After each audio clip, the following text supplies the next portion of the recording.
Salut la famille madridista. On est mercredi 26 novembre, et franchement, il faut qu'on parle. Le nul 2-2 à Leganés, c'est 2 points perdus qui font mal. Le Barça revient à 1 point, Rodrigo ne marque toujours pas, et demain, il faut gagner contre l'Olympiakos. Mais j'ai aussi des bonnes nouvelles sur Vinicius et Endrick. Restez jusqu'au bout, ça va bouger. Les gars, on va pas se mentir, 2-2 contre Leganés, c'est une catastrophe. Pas un point pris, mais 2 points perdus chez une équipe promue. Oui, ils sont 9e et pas si mauvais que ça, mais le Real Madrid doit gagner ce genre de match les yeux fermés. Tchouaméni et Bellingham ont marqué, on a couru après le score toute la soirée. On égalise, on reprend un but, on égalise encore. C'est épuisant et surtout, c'est dangereux pour le championnat. Le classement fait peur maintenant. Real Madrid, 32 points, premier. FC Barcelone, 31 points, deuxième. Il y a 3 semaines, on avait 5 points d'avance. Maintenant, plus qu'un seul petit point d'écart. Le Barça qui a écrasé tout le monde 4-0 ce week-end revient comme un boulet de canon. Villarreal et l'Atlético sont aussi dans notre dos. La spirale négative, on l'a dit vendredi, mais c'est encore plus vrai maintenant, le Real est dans une mauvaise passe. 3 matchs sans victoire consécutifs. Défaite 1-0 contre Liverpool, Ligue des Champions. Nul contre le Rayo Vallecano. Nul 2-2 contre Leganés.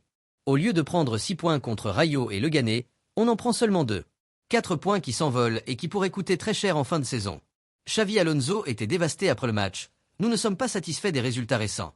Nous savons que nous devons nous améliorer et nous le voulons. C'est dommage d'avoir encaissé un but juste après avoir égalisé. Et il a raison. Leur deuxième but nous a tués. Tu reviens à 1-1, tu as l'élan, tu peux passer devant, et BAM, tu prends le 2-1. Faut encore courir derrière le score. Trop de buts encaissés, 2 contre Leganés, 1 contre Liverpool. Quand tu prends 2 buts, tu dois en marquer 3 pour gagner. C'est beaucoup trop compliqué. Alors là, on entre dans la polémique du match. Vinicius qui commence sur le banc, grosse surprise tactique de Xavi Alonso. Le visage de Vini dit tout, il n'était pas content du tout. Normal, un joueur de son calibre veut être titulaire. Mais quand il entre en jeu, il est décisif sur le deuxième but du Real. Sauf que voilà, il y a cette action avec Inaki Peña, le gardien de Leganés. Le tibia de Vini qui percute le visage de Peña. L'arbitre ne siffle rien, le but est validé. Peña reste calme, c'était juste une action dans le jeu. Son genou m'a frappé à cause du mouvement. C'est un coup dur et c'est tout. Pour lui, pas de faute. L'entraîneur de Leganés explose, il y avait clairement faute. Vous avez vu le nez de Peña? Je comprends que l'arbitre ne le voit pas en direct, mais la VAR existe pour ça. On s'est fait voler. Les supporters de Leganés étaient en furie après le match. Pour eux, c'est un vol, le but aurait dû être refusé. Mon avis, c'est une action dans le jeu. Vini ne l'a pas fait exprès, le ballon était déjà parti. Il n'y a pas d'intention de frapper. Oui, il y a contact, mais c'est le football. La VAR a validé, affaire classée. Maintenant, parlons d'un VRI problème, Rodrigo. Les gars, c'est critique. Les chiffres qui font peur. 57 minutes de jeu hier contre Leganés. Sur ses 29 derniers matchs avec le Real, 0 but. Pas un seul but, rien, nada. Et ne venez pas me dire qu'il joue 2 minutes par match. Non. Il a joué 57 minutes hier, 86 minutes contre Osasuna, 34 minutes contre un autre adversaire. Il a eu du temps de jeu, mais il ne marque plus. Pour un attaquant, un joueur offensif, ne pas marquer en 29 matchs, c'est dramatique. Sa situation devient vraiment délicate. Soit il retrouve le chemin des filets rapidement, soit il va falloir envisager un prêt en janvier. Et justement, en parlant de prêt, Endrick, c'est quasiment fait. Accord trouvé avec l'Olympique Lyonnais pour un prêt de 6 mois dès le 1er janvier 2026.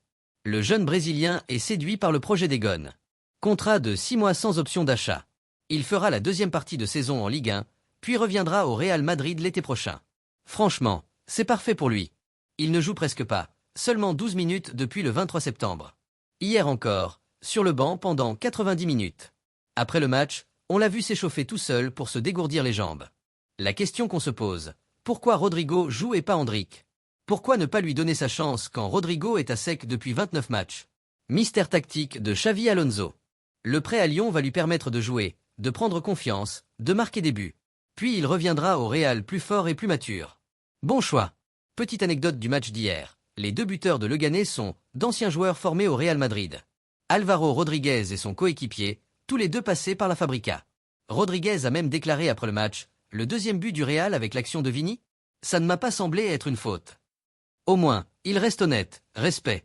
Et à la fin du match, il a récupéré 4 maillots de joueurs du Real. Valverde, Mendy, Gonzalo Garcia et Rodrigo.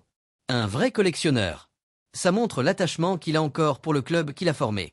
Achraf Hakimi était également au stade hier pour suivre le match. Il reste connecté au Real, et on sait que son agent a ouvert la porte à un retour potentiel. À suivre. Excellente nouvelle maintenant. Selon AS, la prolongation de contrat de Vinicius Junior avec le Real Madrid est imminente. On parle souvent d'un possible départ de Vini, de l'intérêt de l'Arabie Saoudite, des clubs anglais. Mais AS annonce rénovation SI ou SI, c'est-à-dire oui, c'est fait.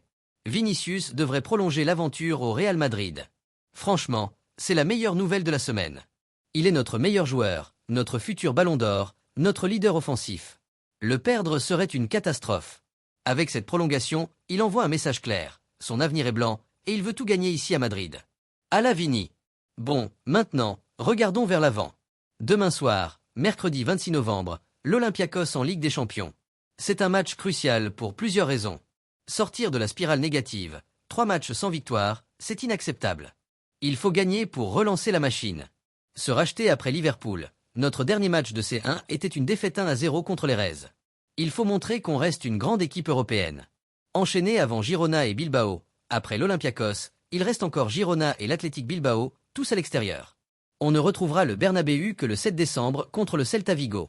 Xavi Alonso a dit, la connexion avec les joueurs s'améliore.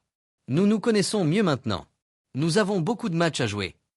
Il a raison, on n'est qu'à un tiers de la saison, tout est encore possible. Mais il faut maintenant. Pas demain, pas la semaine prochaine. Maintenant. Demain contre l'Olympiakos, victoire obligatoire. Pas de nul, pas d'excuses, juste 3 points.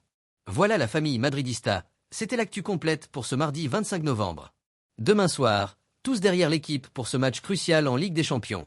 On doit gagner. Lâchez un like, abonnez-vous, et rendez-vous demain pour le débrief.